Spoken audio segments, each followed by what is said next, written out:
Let's go. Boom.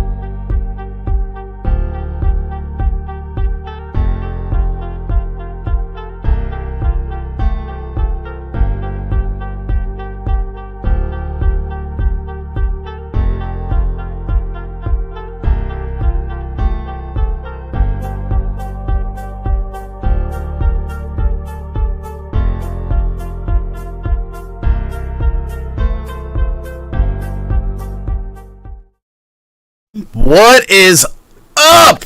Thomas has recuperated from the old COVID monster that got him. So that's why we weren't on last week.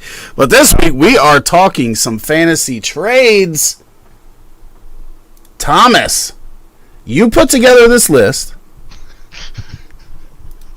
We're going to have some fun with it. I'm going to add a couple players, I'm sure, throughout this thing. But why don't we just jump right into it? I mean, what position do you want to talk about first? Do you want to talk about quarterbacks? Do you want to talk about running backs, wide receivers? Which one do you want to talk about first? I think, honestly, we should talk about the running backs first. And let me just preface this by saying, generally, I'm not a big fan of trading for running backs in Dynasty. Because a lot of the time, they're going to be expensive because you don't have a lot of those really, really good running backs. So when there's a good running back, it's going to be expensive. And then we have this thing called league winners, right? League winners. And there have been done some studies by some people in the fantasy community. And the best league winners are the ones you get from these ambiguous backfields. So you have these backfields where you don't actually know, like, who's going to be the guy there. There might be 2 or 3 people battling it out, and then one guy emerges, and then he becomes the league winner. So that's the type of running backs I like to target when I'm trading in Dynasty, because those are the guys that can be pretty cheap, but they can end up having huge upside for you. Yeah, I would tend to agree with that because when you're trading for any player, you have to be careful that you're not trading for them at their peak value, or else you're going. I mean, it could definitely help you win a championship, right? Like if you would have traded for, Austin Eckler last year, he may have helped you win a championship, but we're gonna see his price dropping from that point. Like I don't think it's ever going to be as high as it was during the 2022 season. But like you said, if you can go out and get these guys that are kind of question marks, but you can see the upside in them, you can get huge value from those guys if you trade for them and get them at the right price. So I completely agree with the way you're talking about trading for running backs. So first up on this list, you've got the Bears backfield with Foreman and Khalil Herbert. So what is it about these two running backs that you feel is really good to go trade for them right now before the NFL draft when the Bears could end up adding another running back? First of all, I think even if the Bears, they add a running back, I don't think it's going to be with one of the earlier picks, because why else would you go out and get Foreman? I know he could be insurance, but you have Khalil Herbert already, and Foreman is a lot like Herbert. He's like a bowling ball, more or less. Like he just runs through people, and it's a lot of the same for Herbert. So these guys, obviously they look a lot like each other in the way that they run the ball and their style of play. So they could add specifically a pass-catching running back. But I think both of these guys have shown that they can actually catch the ball as well. So I think this is going to be the 1-2 punch that they're going to run with. And I think like getting either, like I know some people, at least in some of my leagues, people are very high on Herbert, and I understand that. But that means the price is also very high for him. Like I'm not going to pay for an early second for Herbert, because we still actually don't know who's gonna get more carries, and that could change throughout the season. So I like getting either one of them because the Bears are gonna run the ball. Like we know that for sure. And David Montgomery's not there anymore. So I think you get one of these guys relatively cheap, probably gonna get Foreman cheaper than Herbert. But if you like Herbert more, that's obviously the guy you should get. Like, I'm an advocate of getting your guys as well. So, if you pay for either of these guys, they should end up probably being flex starters for you. Yeah, and I definitely agree with that sentiment with this Bears backfield, but there is a lot of rumors coming out of Chicago that it's possible the Bears could be looking to trade back in the first round and could potentially target Bijan Robinson to add another weapon to this offense, which would be scary. I mean, it'd be a lot scarier facing the Bears with DJ Moore, the two tight ends, and then Bijan in the backfield. It's not what I want them to do as a Bears fan. I don't think spending draft capital on a running back in the first round is what they need to do right now, but there is the potential of something like that happen. I've also seen Zach Charbonnet mocked to them in the third round, and them targeting a running back in that where they have 3 picks between like 54 and 63 or whatever. But that being said, people forget just how good D'Onta Foreman has been the past 2 years while filling in, or after the CMC trade last year.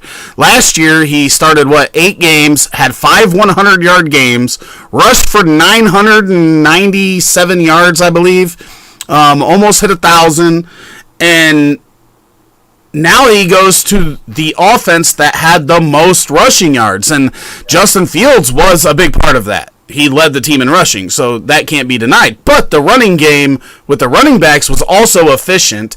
The line is much better at run blocking than it was pass blocking, and the offensive line's better this year than it was last year, with Nate Davis being added, moving Tevin Jenkins to left tackle or left guard, and then probably upgrading right tackle in the draft if they don't go left tackle at number 9. So I feel like the running game is going to be just as efficient as it was last year. I think D'Onta Foreman is a better runner than Montgomery. I think Montgomery was a better all-around back.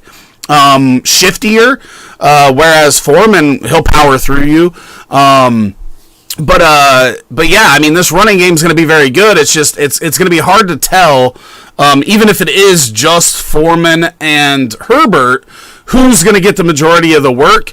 I think it is going to be, similar to what they did last year, where when Herbert was hot, he got a little bit more, and when Montgomery was hot, he got a little bit more. So it could be a little bit frustrating with this Bears running game, because I do think both of these guys are capable of being the main back. Is that going to end up being a 60-40 or a 50-50 or 40-60 for Foreman? Who knows? But I do think that Foreman hurts Herbert more than people realize, because I do think that he is such a good runner, and he's been such a good runner since coming back from his early injuries, that's going to keep Herbert off the field quite a bit. I don't think either of these guys are going to catch a ton of passes, so that also makes it a little tough for consistency if you're playing in PPR leagues. But there is the potential, especially if one of them goes down, for the other one to be a top 12 running back in fantasy. Yeah, and I think that's why they're actually good buys, because again, you don't really know what's gonna happen, and that's the same for owners. Like the player or the fantasy managers who has these guys on their team right now, they also don't know. So maybe you just pay them to take sort of that pain off their hands, right? And then you might end up just like, and especially because if you're a winning, like a win now team, you probably have a late second rounder anyway. When you're on the clock, and especially like when you're on the clock in a rookie draft, you even know, okay, they didn't draft a running back early, so there's no one who's actually gonna take anything from Herbert or Foreman. They're just gonna like have to shake it out between them. And then at that point, like, you just throw out, like, you're on the clock, you have the 209, and you're like, hey, give me D'Onta Foreman for the 209. And D'Onta Foreman is very likely to outscore whatever player you're going to get at the 209 in a draft this season anyway. So he's going to help you straight off the bat, and he's going to be in your lineup probably multiple weeks. And I think that's why these two guys are such a good buy. Yeah, and Foreman would be the one that I would go. Price is going to be lower. I think, in many cases you can probably at least attempt and get conversation started with a third round. I mean, he's an older running back at this point. He's had the injuries early in his career. He's only on a 1-year deal. He's fighting with Khalil Herbert 4 touches. So I think you could get him easily for the late second that you were talking about, and maybe even third round draft picks right now. I don't think people are very high on him. Brad asked in the chat, do we dare say Foreman's a sleeper? And I definitely think he is. I think he's a running back that's capable of going for 1,200 yards. We just seen him do almost 1,000 starting half this season for Carolina. And as we said, the Bears are the reigning number 1 rushing offense in the NFL. So I like it. And then we go off the rails here. Next up is Alexander Mattison. Let's talk about why you've got him on this list. I mean, most of it is because there are rumors that Dalvin Cook might be done in Minnesota. And obviously, if there's nothing to these rumors, then you've just acquired a backup running back. You've acquired a handcuff, and that's not great. But again, I guess right now the situation is that Cook is still there, so you should be able to get Mattison extremely cheap. And then there is this chance of hitting an upside, and again, that's kind of why I like these running backs that I have on this list, because things could change rapidly for them. Especially when there are rumors, a lot of the times there are generally reasons to these rumors, right? We've heard about Mixon might be a cut candidate for the Bengals for a long time now, at least a couple of months, and now the charges against him have resurfaced and stuff. And I think it's the same. These rumors surrounding Dalvin Cook has just persisted. So I think there might be something to it, and that he's gonna Cook might be gone during the NFL draft, and then Mattison is probably inheriting maybe not all of the touches because they could get another guy in there, but he could definitely earn a lot of those touches. Yeah, my issue with it is that I just don't think Alexander Mattison is a starter. I think he's a better backup in the NFL. I feel like if the Vikings do trade Dalvin Cook, they are going to get draft capital, which is going to allow them to draft a running back. And I think a lot of the running backs that they could target, I mean, we talked about Zach Charbonnet. You got Johnson out of Texas later in the draft. There's a lot of options of guys that I feel like would kind of I just think they'd be better than Alexander Mattison. But that's not, he is going to be cheap, right? So if you, I would guess right now, and this could be my bias, but a 3rd round draft pick for him, I don't think you're going to have to pay a second. It feels like a steep price to pay for Alexander Mattison. So if he doesn't get the job, it's not like you're losing out a lot. I'm just not a big fan of the player. And maybe it's just from DFS and Cook missing games and throwing Mattison in there, and he falls flat every single time when he gets the start, and then he looks good when he gets 5 carries. But it's dude, why can't you do it when you got 20? So I mean, that's my biggest concern. That may be just a little bit of Bears fan, don't like the Vikings. I love Dalvin Cook though, I always have. I just don't know that Alexander Mattison's long for a starting job either way, but like I said, for a 3rd round draft pick, you're not losing anything because that guy that you're going to get in the 3rd round probably isn't going to be great anyway. Yeah, the next one is tough because we do not know how Washington is going to use Antonio Gibson. They like Brian Robinson, and people forget this dude got shot and was playing within a month. There's no way that he was fully healthy last year after that whole thing. Did get better as the season went on, but Antonio Gibson, the guy that came into the league that we thought was going to be a pass-catching running back because he was literally a wide receiver in college, and then didn't catch very many passes. It was like the CEH deal, right, in Kansas City, which is Eric Bieniemy. It's the same offensive coordinator now. So what is going to happen with Antonio Gibson? Is he going to continue to get the pass-catching work like he got last year? Because that was a very big positive. That helped Antonio Gibson's running back value a ton, but we don't know. We don't know what is going to happen, and it's scary because I do think Brian Robinson is the early down back. I do think he is the better runner, but is Gibson going to get that pass-catching work like he did last year? Because that insulates him and helps him fantasy-wise and makes him a much more intriguing target for me. The fact that we did not see it early, we only seen it last year, and now it's like he's the CEH in the Eric Bieniemy offense, doesn't mean that he's not going to use him because he used Jerick McKinnon, but it's just still very confusing. What are your thoughts on Antonio Gibson? Why is he somebody that you really like? I think Gibson, like you just said, like there's a CH role, there's a Jerick McKinnon role, and I think he is more similar to Jerick McKinnon than he is to CH. And I think, like you obviously said, Robinson's going to get that early down work. I don't think anyone's really questioning that. And he's probably going to get goal line work too because he's this big back. But I just think, like, and especially when you look at the quarterbacks, like, whether it's Howell or Brissett, those guys are going to need some help. And if Gibson is going to be used in that Jerick McKinnon role, he's not necessarily going to explode, but we've just seen that this style of offense can definitely have a pass-catching weapon out of the backfield that's actually going to be very good for fantasy. I believe Jerick McKinnon ended up like in the top 15 last season. I think he was 18. Was it 18? I think, but it's still good. Still good for yeah, still very, very good for someone who was undrafted, right? Like McKinnon was undrafted in most drafts last season.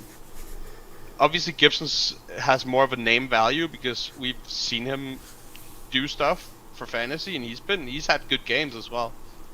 But I just think Bieniemy is gonna look at Gibson and see Jerick McKinnon, a bigger, bulkier Jerick McKinnon. I mean, he is more physically gifted than McKinnon is. He's a lot more athletic, and he's a very good pass catcher, obviously, because he was a wide receiver at Memphis. So yeah, but we don't. My thing is, we still don't know how good of a receiver he was. Like, we didn't even know when he came in because he only had like 70 opportunities at Memphis. Like, the guy didn't play much in college as a wide receiver, and then got moved to running back. Now, we did see it last year. So I will say that. Yeah, I just think he's gonna get that role. I just don't. Like the Commanders, they just need so many things. Like, if they want to compete against 3 playoff teams in their division, they can't just go out and use their draft capital on a running back. Like, they have so many holes they need to fill. They need to figure out who their starting quarterback is. And I think Gibson in a pass catching role, like a satellite back, is just going to help whoever is going to be the starter there. I mean, we saw McKissick 2 years ago. He was like, he had the most receptions for a running back? He had like 100 catches, basically. Yeah, so it's definitely possible. It's a tough one because he's going to be more expensive. There are still question marks. You're probably going to have to, give up, I would say, a high second for him? Maybe. I don't think you're going to get him cheaper. I think people are still a little bit higher on him, especially after the pass catching work that he did last year. But I think it's just more. I think there's more risk with him than these other guys. I'll tell you, in one of my leagues, it's a super flex. Antonio Gibson was traded for John Mechie. Yeah, I don't see that happening very often, though. No, obviously not. Like, you're obviously gonna have to give up more than Mechie unless you can find an owner which is completely out on Gibson. Craig says go trade for Jameson Crowder. This is the same. Craig's his campaign manager, Jameson Crowder's campaign manager, and we see this every offseason. It's like Crowder runs for president. I liked Crowder a lot too, and I will tell you that with his position, if he sticks with Buffalo, he's got a little bit better of a shot if he stays healthy this year. Next up is A.J. Dillon, running back, Green Bay Packers. Last year, everybody was super high on him, and then it kind of fell flat. Now, were we just a year too early? I don't necessarily think it's about being early. I just think it's about like his value has just dipped so much now. Like he's going according to keep trade cut. He's in the 9th or 10th round of Superflex startups. He's like right on that border of the 9th and 10th round. And if that's the same price as about a mid 2024 second rounder.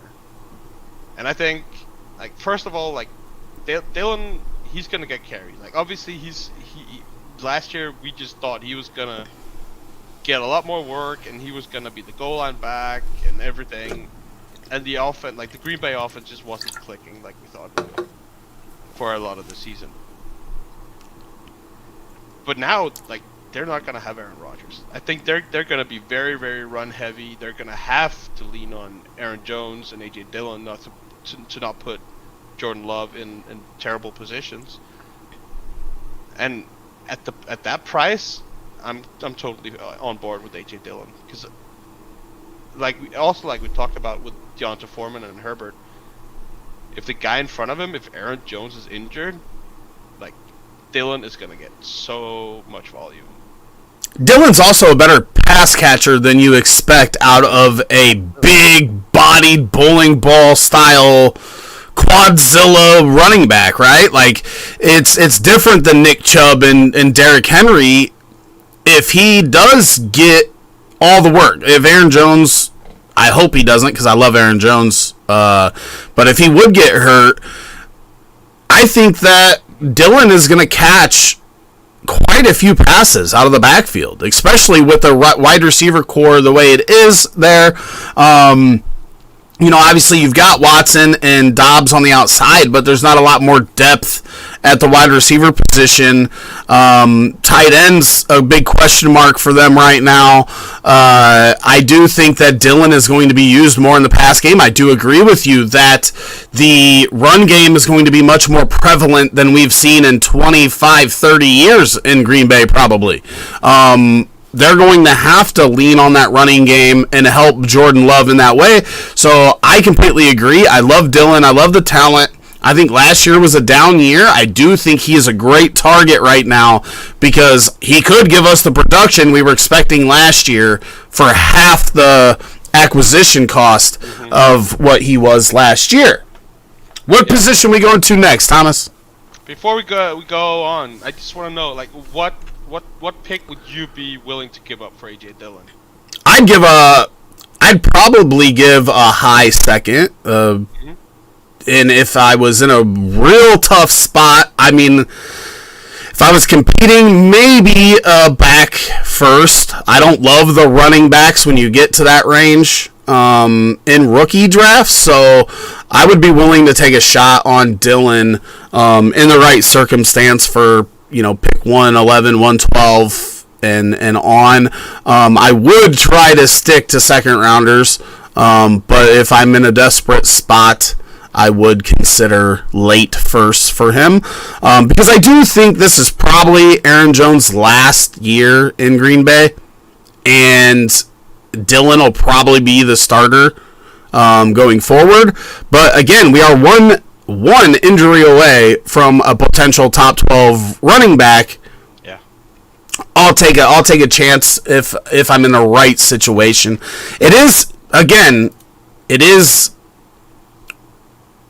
not so much risky, but it's not a for sure thing. So I am going to be exploring other options first to try to get somebody I'm a little more maybe confident in. but his ceiling's as high as anybody that you're going to be able to get for a second rounder. Do you have any running backs that you are targeting? Man, it's tough right now. I do like taking some shots on the Miami running backs because I do think they are kind of solidified in their running back room. I don't think they're going to spend crazy capital. I think they like Mostert and Wilson, and I think taking shots on either of those guys is a good thing to do because both of them will probably miss time, and as long as it's not at the same time and you get to play one of them, you're going to be all right, especially in that offense. If I'm going the more expensive side of things, I do still love Ramondre Stevenson from New England, but he is a little bit more expensive than he was last year.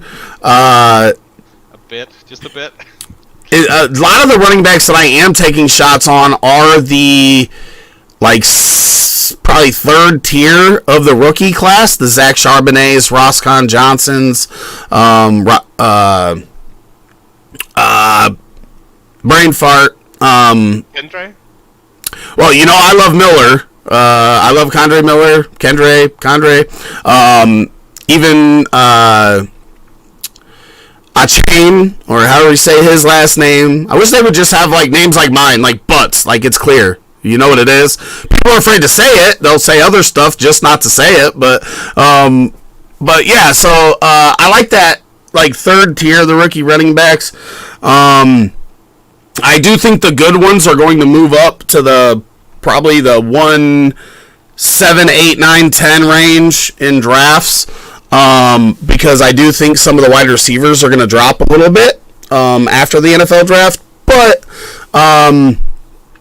other guys that are in the league, it's just backups, man. Backups that are one injury away from getting a ton of work. The Zamir Whites, those types of running backs that have a guy in front of them that gets a lot of work. Talking about Derrick Henry's backup, a guy that almost had 400 touches last year. Last time he had that many touches, he had injury issues the next year. But we don't really know who that's going to be, right? Is it Hassan Reddick or Haskins, or who is it going to be? And that's the tough part with a lot of these, that we don't really know till after the draft. So that running back's really a position that there's certain situations where I'll target before the draft, and then there's certain situations I'll target after the draft. So if Tennessee does draft a running back, then I'll probably take a couple shots on him. Elijah Mitchell is one that I like a lot in San Francisco. If CMC misses time, we know Elijah Mitchell will get a ton of work. We know they like him. It's just he can't stay on the field either. But we know he can be a fantasy producer if he gets that opportunity. So it's just spots like those. Who's going to be in Buffalo? What's going to happen in Buffalo? That's one to keep an eye on. But yeah, that's where I'm at with the running back position. That makes a lot of sense. You just talked about Zamir White. I'm so scared about Josh Jacobs. I've seen a lot of people have him very, very high, even on Dynasty boards, and he basically had 400 touches last year. I think it was 392 touches. And I mean, you've done the study, you've done the math. It's not great when running backs get that many touches in a season. It is very bad. Very bad. For the following season, now they can bounce back after that, but the following season is very tough for guys that get that many touches, and we've seen it with CMC, seen it with Le'Veon Bell, seen it with Derrick Henry, the last three that have done it. You get close to that number, and it's risky going forward. Yeah. All right. Injuries are in your future, basically. What position are we doing next year? We're halfway through the show. We're going to our second position here. I mean, we're going to be talking about wide receivers. I'm just going to say, go trade for Jameson Crowder, and that's it. No. I mean, we're going to talk wide receivers. Let's do that. All right. So, first on your list is a guy that's not going to be cheap to acquire. Garrett Wilson, reigning Rookie of the Year from the New York Jets, potentially the number one target for one Aaron Rodgers. What is it that makes you want to go out and pay the price for Mr. Garrett Wilson? I mean, we already see a lot of people have him. He's like, for a lot of people, he's a top 5 Dynasty wide receiver already, which means he's going to be hella expensive. But I've been looking at him and AJ Brown this entire offseason, like 2 guys I want to go out and try to acquire because they're going to be absolute studs. And they still seem to be a bit cheaper than your CeeDee Lambs, your Jamar Chases, your Justin Jeffersons. And then I just sort of gauged the market, and the drop-off that you have to pay for AJ Brown to Garrett Wilson seems pretty significant for me.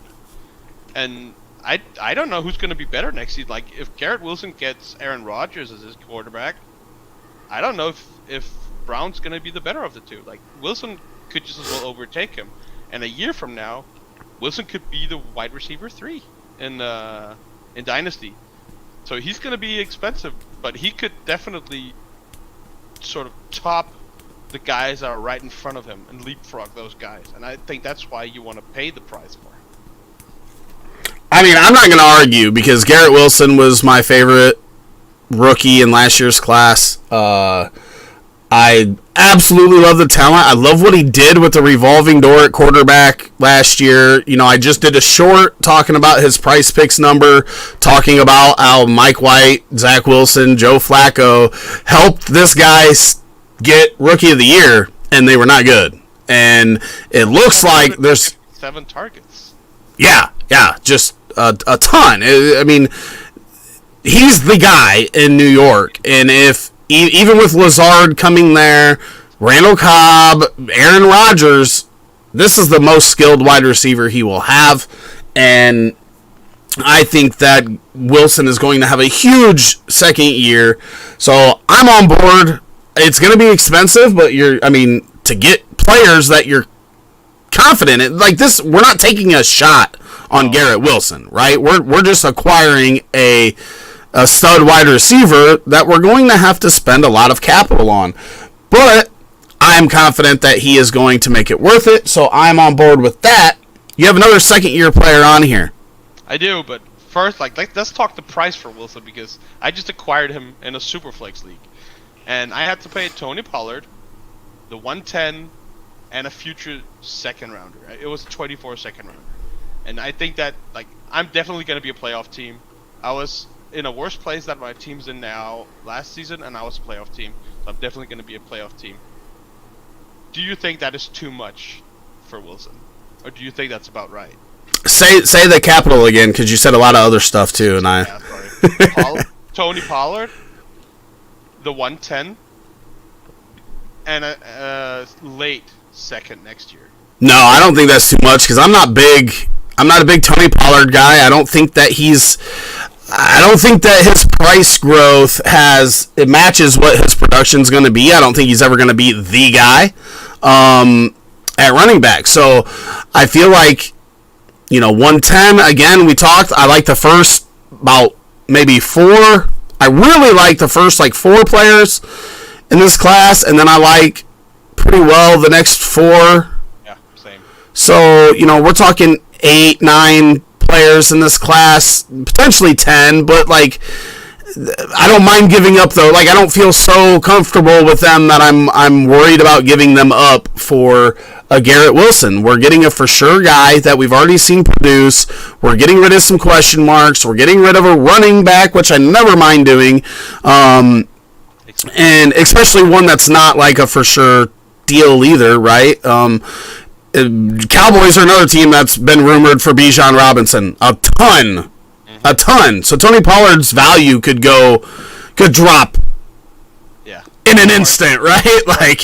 For me, and that was why I instantly I'm gonna have to put a package together for Wilson. I'm gonna throw this together, and it was just an instant accept. So I was and people in the league were "Whoa, that's a trade." But I was super happy with it, and just getting Wilson. I already have Chase and CeeDee Lamb, so it's woo, receivers. When I look at this class, I love Garrett Wilson a ton, but I like Jackson Smith and Jigba more, and so Garrett Wilson would be my number 3.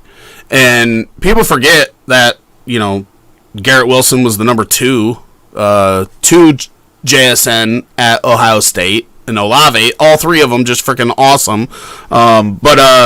So that's where I'm at. Like, I feel like he's in the 102, 103 range in rookie draft value, because I do think Bijan, people are going to take Bijan over him. But yeah, great wide receiver. Love him.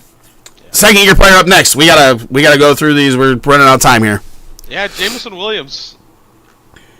We've just been talking about Garrett Wilson, and I love Garrett Wilson. Last year, Jameson Williams was my wide receiver 1 coming out, and that was with the injury. Like, that's just how much I loved his tape. And he has something that you can't coach. He has speed. He has, like, maybe not Tyreek Hill speed, but he has a lot of speed. And we saw that on that one bomb touchdown. Like, he had 1 reception last season, and it was a 41-yard touchdown. It's just Goff threw a bomb, and J-Mo was like, yeah, let me get that. We still haven't seen him. Much, at least. And that's also why, like, his value just, like, it's sort of stale right now. It hasn't really moved for a lot of people. And that's why I think he's someone, like, especially because we've just talked about, we don't really like the wide receivers at the end of the first round in rookie drafts anyway.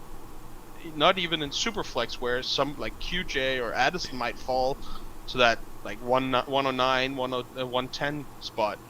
If you can go out and just flip that pick for Jameson Williams, just give me that all day, every day. And that's where his price range is at right now. And I'm just doing that every single day. Dude, the only rookies in this class that I would want over him are Bijan, JSN, and maybe Gibbs at this point. Yeah. Quarterbacks and Superflex, yeah.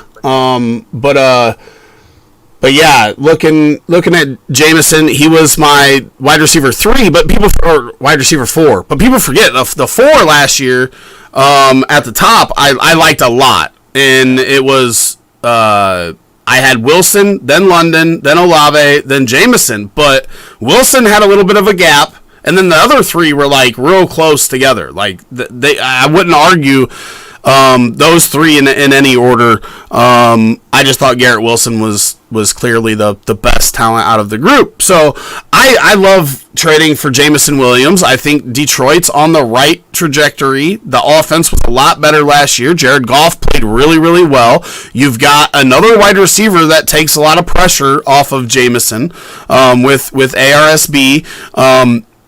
So you're in a good spot with that second year wide receiver, like you said. Only 1 reception, but it was a banger. A year removed from that injury, going into the second year, I like Jameson a lot. I would definitely target him. He's probably going to be the second year target that I would go after the most, just because of cost and opportunity. I own him in so many places, it's ridiculous. So I obviously, like, I'm biased and I need him to hit. But like, I'm just putting my draft capital where my mouth is, right? Like, I'm just believing what I've seen on tape and believing in the rankings that I had last season. And obviously Wilson was great. And he's like, J-Mo is probably not gonna get to the level that we've seen Wilson be at, but he could easily be, maybe not easily, but he could definitely be like a top 10, top 7-ish Dynasty wide receiver next season. I mean, I don't see that, because I don't think he's going to get the 150 targets. I think that is ARSB. If ARSB wasn't in that offense, I could see it, but I think that Jameson's going to be more of the big play threat. And, he's going to get a fair share of targets. I just think he's going to be more in the 110 to 120 range, probably, with ARSB being in the 150 to 160 range. But he's still could be very, very, very beneficial to your offense, and that's the only issue that I have there with saying he's going to be that high. Like, I think he's probably a wide receiver 2, probably closer to 18 to 24 range, but very, very talented. There's just 2 very, very talented wide receivers on that team with ARSB, who I wasn't a big fan of coming out, but he has proven over his first couple seasons that he is a beast. I mean, there's no other way to put it. Target hog. Yeah. He's a target hog, So sure. that would be the only thing for him is that we've got Goff, who has the experience with ARSB. ARSB has been productive both seasons. Jameson's going to come in and be that second tier on that Detroit team, I think. Definitely not out of the question. Definitely not zero-sum that he does become the number one on that team. But I just think ARSB has kind of carved out his role, and that's going to be tough for Jameson to overcome. Just to mention a couple more, you mentioned John Mechie earlier. I do like taking shots on Mechie now that he is coming back. People forget he was injured. I think he was a first-round talent, NFL talent, but was coming off of a big injury, and then finds out that he's got the cancer and leukemia, and battled that, and is now coming back. So I do like taking some shots on him. I do think you may be able to get him cheaper. He may start out kind of slow, and you might be able to get him cheaper the first few weeks of the season, but his price isn't crazy, so I'll take shots on him now. I do like taking shots on Chase Claypool in Chicago now that he's not going to be the number one. People forget how bad Darnell Mooney and Cole Kmet were for their first 5-6 games last year, and they got a whole offseason with Justin Fields. And then how much their numbers improved after the first 6 weeks. I mean, if you go look at Cole Kmet had like 0 catches for the first 3 weeks, hadn't had a touchdown in a year and a half until like week 7 or 6 or 7 last year when he finally got on the touchdown board. So it takes time to learn this offense. All the offense it took time for, even the 2 guys that worked with Fields all off season last year. So I feel like he's going to be in a better spot, and now he's got DJ Moore to take pressure off of him. I think that's going to help. We know he's a big touchdown threat. We know he's a big red zone threat. He did that his rookie year. Had 9 touchdowns each of his first 2 seasons, and that was with Ben Roethlisberger with his arm falling off. I think we got to take shots on KC wide receivers, right? Like, we don't want expensive ones, but none of them are right now. And there's Sky Moore and Tony. Yeah, Tony, always hurt. MVS is still there, right? He was on a 3-year deal. So it's like none of them are real expensive, but you have no Hardman anymore. It's going to still be Travis Kelce, the main guy, and then who's going to step up in that second role? I want to take shots because they're all cheap, but it's just kind of a, throw spaghetti at the wall, see what sticks. Yeah. All right, tight end. Yeah. Chig and Conquo. What do you like about Chig? His ability to stretch the field, basically. Like, he started slow, and I mean, he was a rookie tight end. We all know rookie tight ends basically don't do anything unless you're Jeremy Shockey, Evan Ingram, or Kyle Pitts, basically. But he just looked so good, and over the last 7 weeks of the season, he had 31 targets. And he made what was it, 26 catches, I believe, for 278 of his 450 yards, and he also scored 2 touchdowns in those 7 games. And we just what we saw from him was just he would just run down the field, and he sort of took on that AJ Brown role for the Titans, where they hit him short, and then he just made stuff happen after the catch. And he just, when you look at him, he looks so much like AJ Brown that he could sort of become that guy that they use for shorter passes, and then he just takes them down the field after the run, or after the catch, I should say, sorry. So that's why I like him, and he's gonna be inexpensive. And the thing is, this year we have a very good tight end class, right? In the rookie draft. But do you want any of those guys? Do you want to take shots on most of those guys when you could just pay the same price for someone we've already seen actually deliver at the NFL level. For Kincaid and Mayer, Yeah, I think I'd much rather have those two, but then Chig would probably be the third out of all of those, including in there. I also loved watching him last year, and you could see the physical talent. Obviously, tight end is a position where it takes some time to learn, so it is nice to see him make those improvements during the second half. You also have the Tennessee effect right now, where it seems like nobody wants to touch Tennessee players, because Tennessee looks like they may be very bad. They may trade Derrick Henry, so I love taking shots. I picked him up off the waivers last year, luckily, in a lot of my leagues, because I'm the guy that typically tight end and quarterback, unless it's a premium league or a super flex. I'm waiting for those guys all the time, and I'm trying to get the cheap guys and hit on those. So I love Chig. Definitely inexpensive. Could definitely be the number 2 target on that team behind Burks. So I love Chig on here, and I love your second guy, Jake Ferguson. We've talked about him a couple times.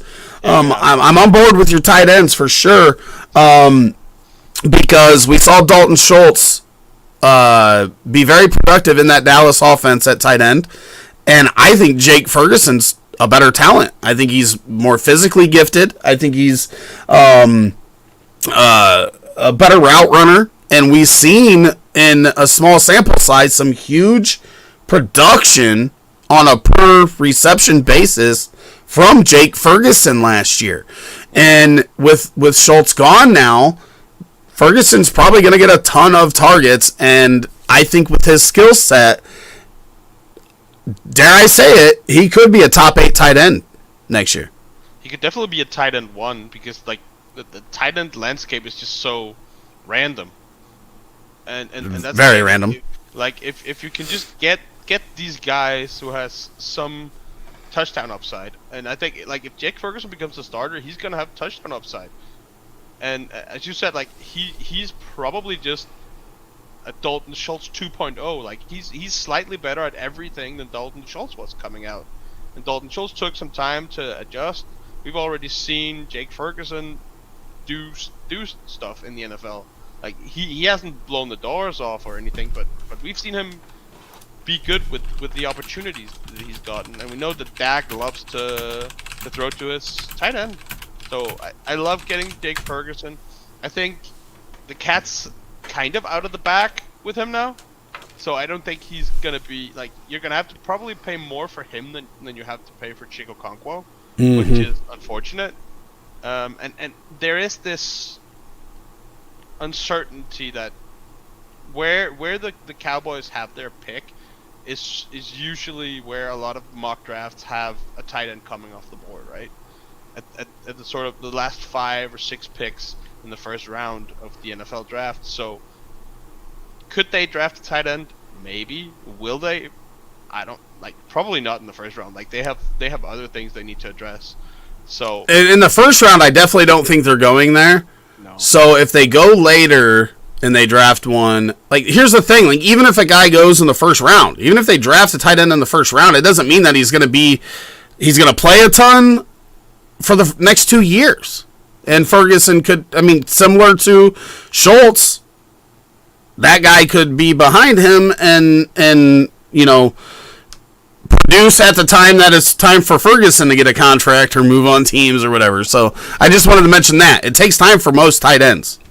Yeah, and Jake Ferguson was a rookie last year, but Dallas were obviously happy enough with what they saw from him and Peyton Hendershot to just let Dalton Schultz walk. Like I didn't even hear any rumors about them even talking to Schultz about a contract renewal.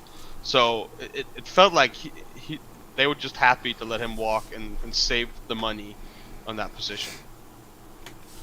All right, we're going to move to his teammate at quarterback, Dak Prescott. You've got him on the trade for list.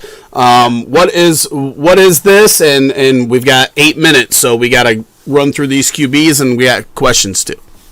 Yeah, I just think with the uncertainty at running back with Pollard and the injury stuff, and the things that they've done to improve the offense around Prescott. Like last season, outside of CeeDee Lamb, he was like throwing the ball to Noah Brown. Now they have Brandon Cooks. Brandon Cooks is gonna be awesome for that team, I believe. Another guy that you should probably look to trade for. True, and he's like perennially just been someone you should try to trade for. Yeah, just 1,000-yard receiver like every year. Does like, every single season, right? But he's just not sexy, and I think that's why people don't really want to trade for him. Well, I think people feel like the NFL, right? It's like nobody wants him in the NFL, even though he produces. He just bounces all over the place, and that's kind of what people feel like in fantasy. Like, what? I mean, that's how I felt early on, and then he just continued to do it. And it's like, doesn't matter if he switches teams, different quarterback comes in, bad quarterback, good quarterback, like he just produces. So, sorry, I said we need to go fast, and then I threw it off. Fine. But I think like outside of the top four, so you have like your Josh Allen, Mahomes, Hurts, and Burrow, and Herbert as well when he's fully healthy. Like he wasn't really fully healthy anytime last season, so I think that's why we saw a dip from him. But outside of those five, like you have your Trevor Lawrences and your Justin Fields. We still don't entirely know what those guys are like. Are they gonna take that leap into the top five, whatever? But like Dak is a lot better than any of the rookies that are going to be coming in at quarterback. Obviously, Anthony Richardson has this ceiling thing that we've been talking about almost every episode, it feels like, where he could just be one of the best quarterbacks for fantasy. But I think like Dak is just outside of that top tier, but people are still sort of disrespecting him and not really loving him as much as I think that they should. And I would happily flip like the 102 or the 103 in the Superflex to get Dak because he's gonna be 30. Like he's still gonna be playing for a long ass time, and he's just locked in as the starter. Like we don't know what's gonna happen to Stroud. Like is he gonna be a long time starter? Is Bryce Young gonna be a long time starter? Is Anthony Richardson gonna be a long time starter? We just don't know. Yeah, I guess I'm still taking shots on those three guys over Prescott because I feel like their ceilings are higher. But I do like the situation the way it's playing out. They don't have Zeke to rely on. No. A ton of carries. They're probably going to throw the ball a little bit more. I love when Michael Gallup's your number 3 wide receiver. Like that's pretty damn good. We've seen that just with Lamb's rookie year with Cooper, Lamb, and then Gallup. Gallup was more productive. He's a year coming off of that injury. So I do like the situation for Prescott, but he's more in the like 8 to 10 range at quarterback for me because I am going to have the Lamars, the Kylers, the Fields, those guys that have the rushing upside ahead of him in my fantasy ranks. That doesn't mean they're better NFL quarterbacks. Doesn't mean they would be better for the Cowboys than Dak Prescott is. But for my fantasy team, I'll take those rushing guys over him, which puts him probably in that 8 to 10 range. So it just depends on the price. Is he going to cost top 6 quarterback price or like top 10 quarterback price? And Superflex would be my only argument with that. Now the next guy has to be really cheap for me to take a shot on. You've got Trey Lance on here. Yeah. We don't even know if he's the QB 1, 2, or 3 for San Francisco, and that's with Sam Darnold on the team. Yeah. That's what Sam Darnold. That's like the Ghostbuster, or the guy that should call the Ghostbusters.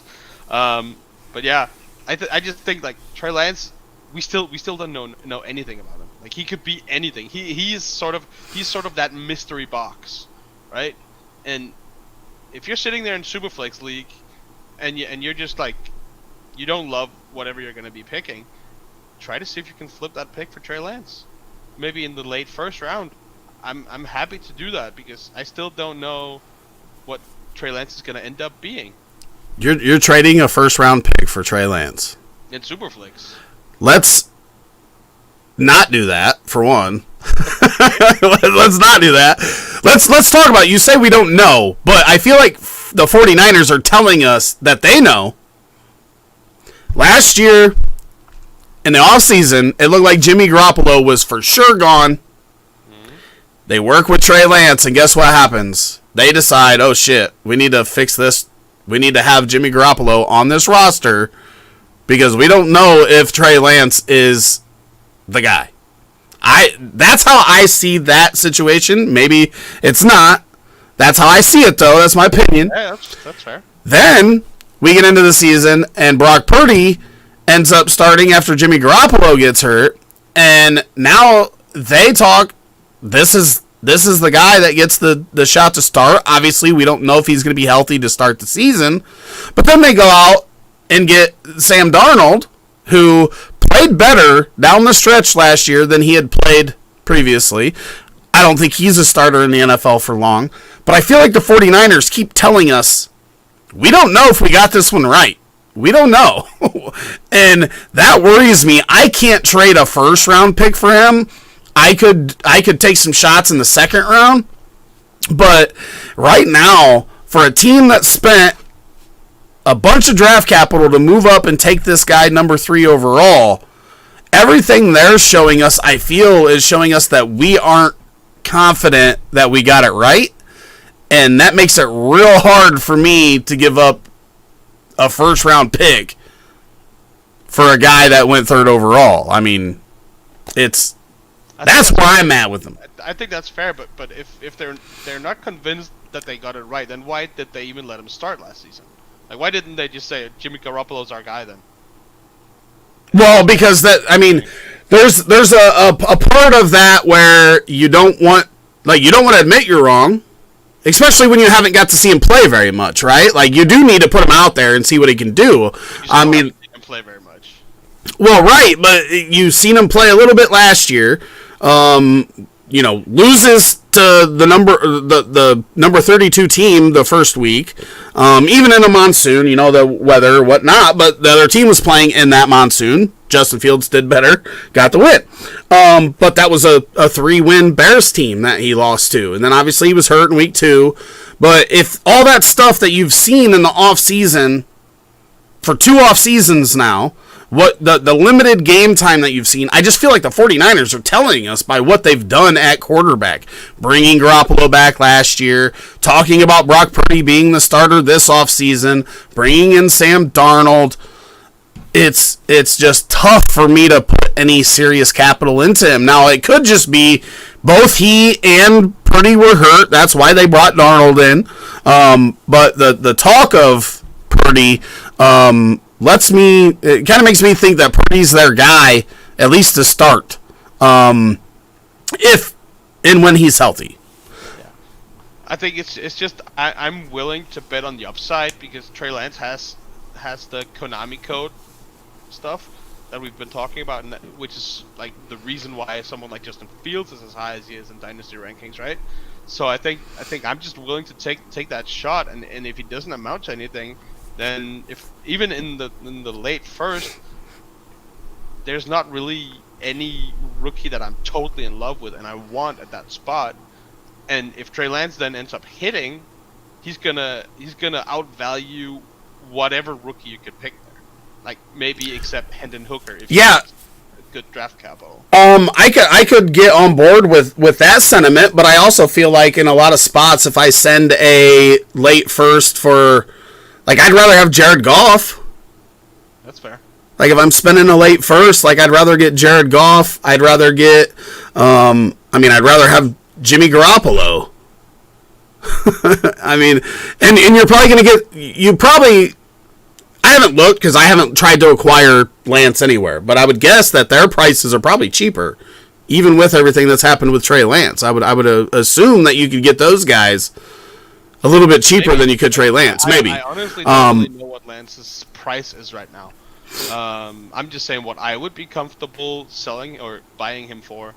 And again, I'm someone who takes a lot of risks in fantasy. Like, I swing for the fences a lot, and sometimes it bites me in the ass. Other times, I just come out with a huge W. I'm the same way. I'm a gambler, but this is also a guy that we didn't even see play very much college ball, which is another reason why I think 49ers might have realized, oh shit, like this guy didn't play a whole lot in college, and now we're seeing like not so good stuff. Okay, Kyler Murray. Yeah.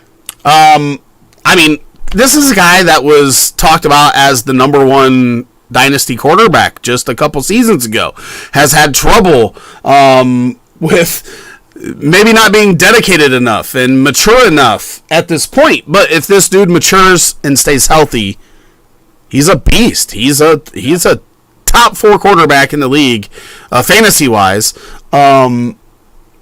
If he can get the 450, 500 rushing yards with his passing, now I might wait until DeAndre Hopkins is traded before I make the move, because I do think that that's going to drop Kyler Murray's price a little bit. But I love Murray. The ceiling's high.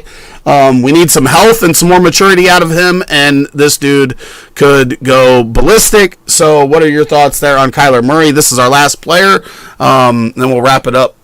Yeah, it's just like I don't think he's ever been cheaper. And as you say, like, it's a good point. Wait until Hopkins is traded, because at that point he might become even cheaper.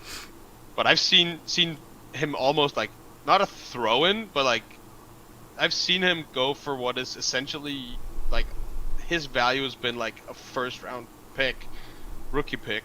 And if I can get Kyler Murray for that, like, I don't even care if he's gonna sit the entire season next season.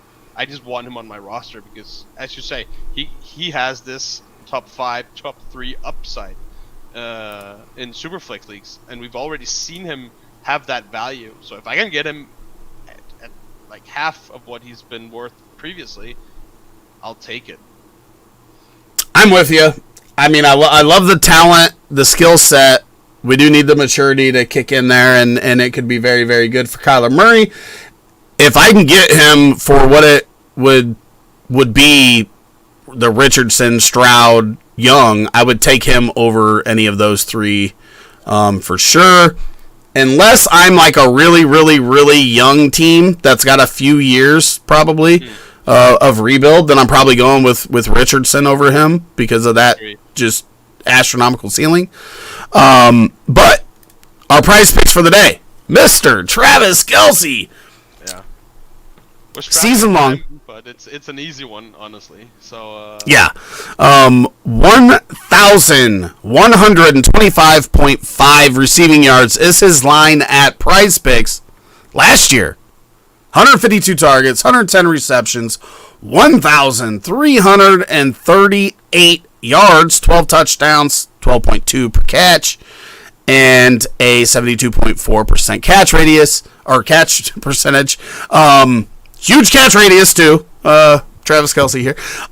What I will say is that he's still the number 1 option on that offense. He is going to get another 150, 160 targets. He's going to hit this number, barring injury.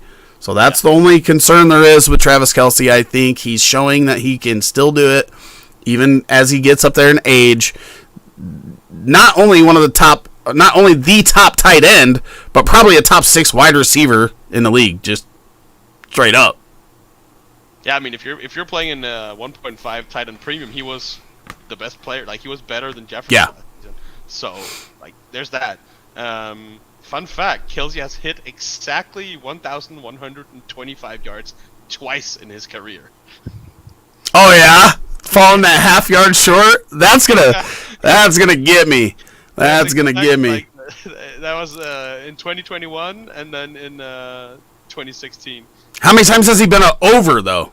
He's been over. Well, he was just under in 2021 by that 0.5. But